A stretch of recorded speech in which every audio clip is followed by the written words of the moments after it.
everyone, Alexa here from the blog theduvalhomestead.com, and today I am taking you along my summer farmhouse tour.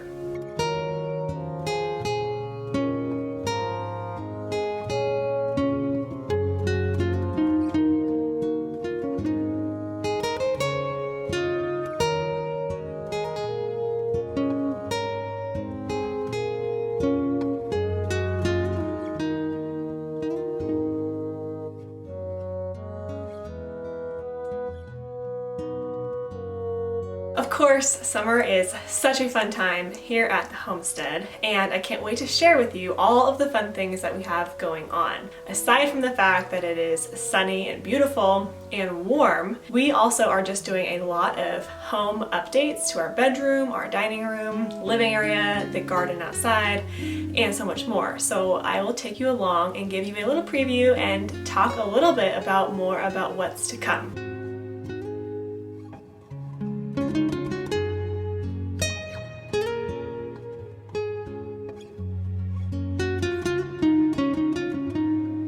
We live in a little homestead in the Pacific Northwest, and June is really the start of summer here.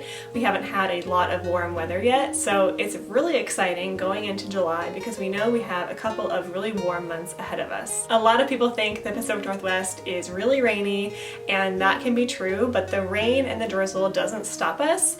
But it is easier to do house projects like painting and woodworking when it's dry outside. So as soon as that sun comes out, we are out there doing house projects.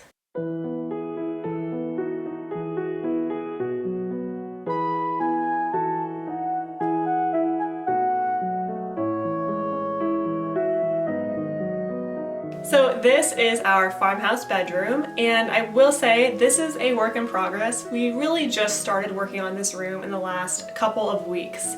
It was just a very simple looking room before, and we've upgraded it by putting in a new farmhouse headboard, which I love. And I'm going to be doing an entire blog post about that and how it works with our bed and how to set that up. For summer, we just keep things really light, and I wanted to bring in a lot of blues and grays and white. White is always one of my go-to colors. It's nice to have a little bit of pop of blue or a little bit of green for the summer. Now downstairs we have a lot more color, which I'll show you in a second, but I like to keep the master bedroom very simple, very aesthetically pleasing and calming and minimal, and that's definitely what we have here. Now this is probably the most exciting thing that I wanted to share with you today, which is that I sewed a pillow. I can't believe I actually sewed this pillow, to be honest with you. I have never sewn in my life other than attempting a hand stitch here and there, and this was the first time I actually sewed something officially, and so I'm really excited. It's actually a double layer pillow, so the pillow is lined first with a pillowcase that's these thin blue stripes, and then on the outside is a second pillowcase with the thick blue stripes, and then I added a little tie in the middle, and that kind of just brings it all together. There are definitely imperfect stitches and whatnot going on here, but I don't really care because I did it, and you really can't even tell from far away, you know, whether the pillow is perfect or not. Just think it would be amazing if I could figure out how to sew curtains and blankets and throws and all of that. It would be so neat to look around my house and see I just made everything. I have some things I already want to sew, and one of them is curtains, because this master bedroom, we just put up this nice curtain rod, and we got these blackout curtains on Amazon because in the morning we have a sun rising at about 5 a.m. and this window is east facing, so that sun is coming in right away. So we got these blackout curtains, and they're typically really thick, and so they're not pretty. They're definitely not something that you would choose to put in your house unless you needed the blackout. What I want to do is when the sun stops rising at 5 a.m. and we get back to a normal routine of like a 6 a.m. sunrise or 7 a.m. I'd really love to make my own drop cloth curtains or something like that that are really sweet with little ties for this room.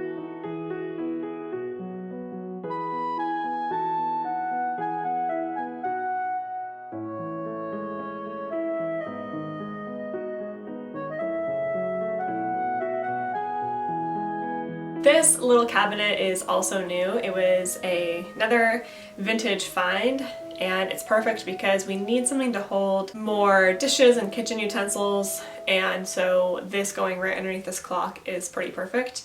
Now I did get some new blue and white antique plates, and I'd love to make a plate wall right here. I love the look of just really simple white and blue and very warm and subtle for summertime. Just very light because summer is so hot and you want to just keep things very clean, very light.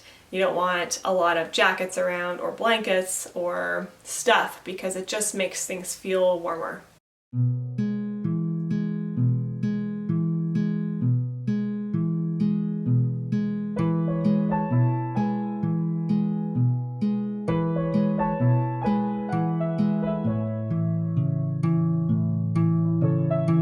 These are some really sweet daisies that we picked on a hike. We have a lot of local flowers here, and we'll go and we'll kind of flower pick, or we'll just go hiking and we happen to stumble across flowers, and of course we'll pick them. Love daisies in the summertime. They're just so sweet.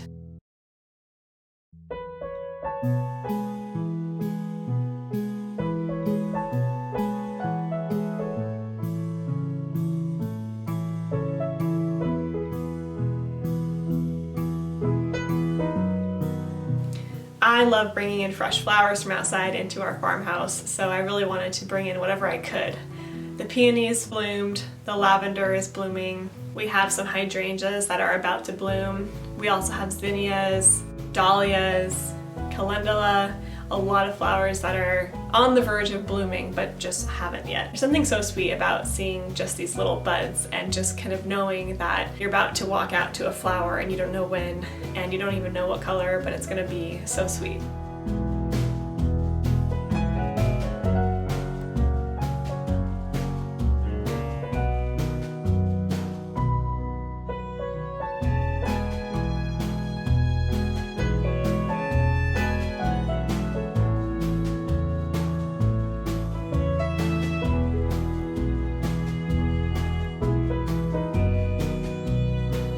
Our chickens have been laying like crazy. As soon as spring hit, they were on a laying streak, laying almost every day.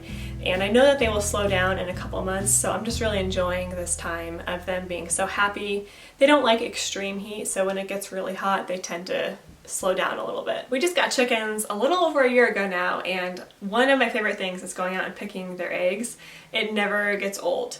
And I love listening to them lay eggs. They make all of these noises and they sing, and it's just so sweet. I never thought that we would own chickens and have a farmhouse, and so all of this is pretty new to me and I love it. I feel like I always dreamed about having a farmhouse when I was a little kid.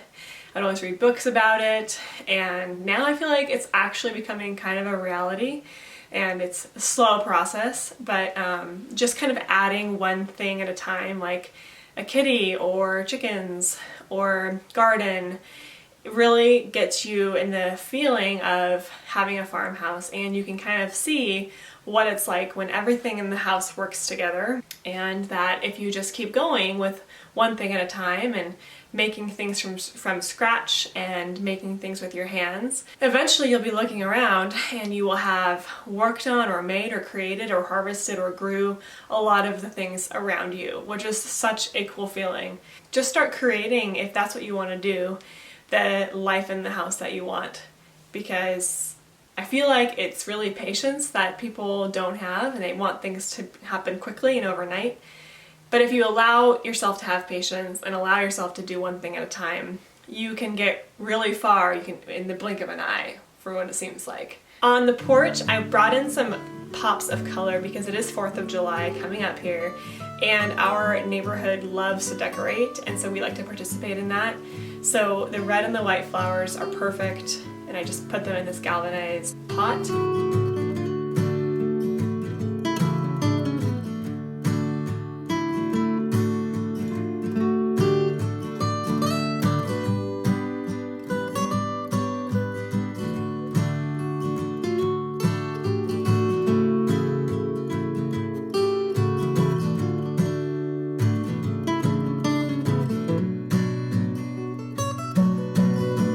Have the white bench that we've had for a while here, And then I brought out this little white refinished table that I had blogged about a while ago because we refinished it, meaning it was really trashed wood, and so we sanded it down and repainted it.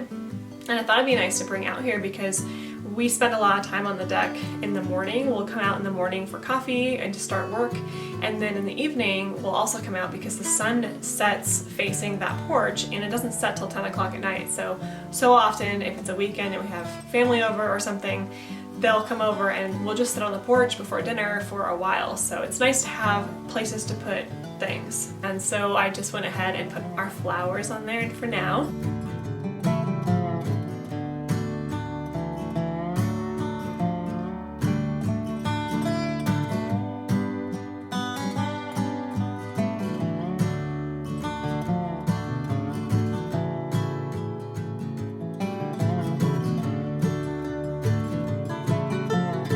This 4th of July pillow is one that I've had for a long time, and if you've watched any of my other videos, you know that I just flip it around for the other times of year and then flip it back for 4th of July. So that's how I reuse that pillow. Now maybe I can sew a new pillowcase for that, but for now it's going to be the 4th of July pillow.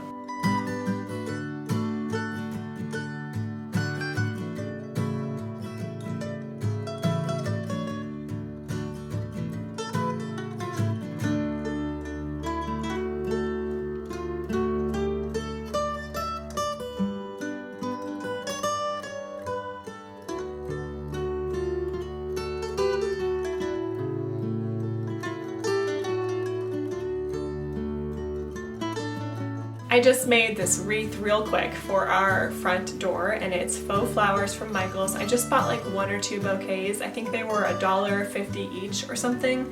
So I spent probably less than $5 on this wreath because I also bought the ribbon, this lace ribbon. And it was really easy because with fake flowers, they're plastic, so you can just stick them in this wreath. You don't even need to use twist ties, but you can if you want to. If you don't have a grapevine wreath like this, it's definitely a good idea to get one. Amazon sells them. I'll leave a link below this video to one that I would recommend on Amazon, and they're really nice because you can just reuse them each season, so you can pull off whatever you put on and then put on something new, and you don't have to buy a new wreath. And it's kind of fun too. I always look forward to the next season thinking, what am I going to put on the wreath this time, and kind of being creative about that and thinking about a new idea, something new that you didn't do last season. Alright, well, thank you so much for coming over and seeing our farmhouse in the summertime. It was so nice to show you around and just give you a day in the life of what we're working on. It is every day that we are going out, picking up chicken eggs, taking care of the garden, sipping coffee on the porch, cooking from scratch in our kitchen, and now sewing. So it was so great for you to see all of that, and I actually really like putting these videos together because it entices me to celebrate what progress we have made, because I don't know about you, but when we're getting going with house projects and making things how we want them, we tend to always look at what's coming up next. And sometimes it's just really nice to stop and say, look at what we have done. If you are new to my channel, I hope you'll hit that subscribe button because I will keep updating our bedroom and kitchen. If you want to join me, make sure you're subscribed so you don't miss it. And you can also follow the Duval Homestead on Instagram and Facebook. Also, if you don't already, make sure you check theduvalhomestead.com. Every week I post new farm-to-table recipes, homesteading, and our homemade natural living from our homestead here in Duval. There's a lot more to see over there. Thank you so much for stopping by the homestead.